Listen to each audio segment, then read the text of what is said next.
السلام علیکم پروفیسر صاحب، ایک بھائی کا میسج آیا ہے۔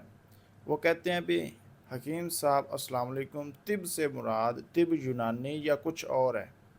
ہربل اور ایروید جو ہے طب یا طب یونانی میں فرق واضح کر دیں۔ ایروید کو پوچھ رہا ہے اور طب یونانی میں کیا فرق ہے؟ وعلیکم السلام، بسم اللہ الرحمن الرحیم۔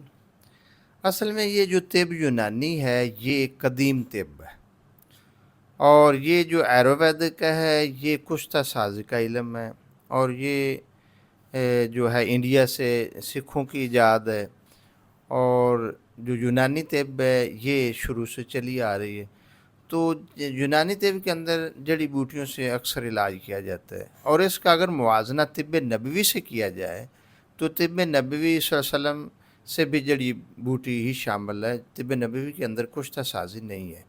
ہاں، کچھ ایسے دھاتیں جو وجود کے اندر پائی جاتی ہیں وہ اچھے طریقے سے بن جائیں تو پھر تو اس سے فائدہ ہوتا ہے، لیکن یہ جو کشتہ ہے سمبل فار ہے، نیلا تھوتھا ہے، تانبا ہے، سینکھیا ہے، کچلا ہے، ہڑتال ورکی ہے، ہیرا کشتہ بھی آئے گا۔ ہیرا کشتہ ہے، تو ان قسم کی چیزوں سے تو ہر صورت گریز ہی کرنا چاہیے، کیونکہ حکیم کس وجہ سے بدنام ہے کہ یہ زہریلے ادویات کے کشتہ سازی کرتے ہیں، جب وہ کچے رہ جاتے ہیں تو جسم کو نقصان پہنچاتے ہیں، گردوں کو فیل کرتے ہیں، جگر کو تباہ کرتے ہیں، بلکہ معدے کے اندر یہ خرابی پیدا کرتے ہیں۔ تو ایسے کشتہ ساز سے تو بچا ہی جائے، پرہیز ہی کیا جائے۔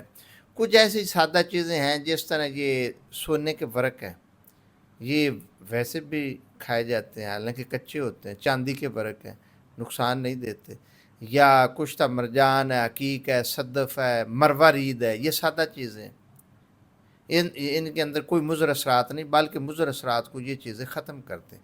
یہ چیزیں اچھے طریقے سے بن جائیں تو یہ فائدے مند ہے۔ باقی جتنی ہم نے بتائی ہیں چیزیں جو زہریلا اثر رکھتے ہیں ان سے ہر صورت بچا جائے، بلکہ جڑی بوٹی سے علاج اصل میں یہ طب نبوی سے ملتا جلتا ہے۔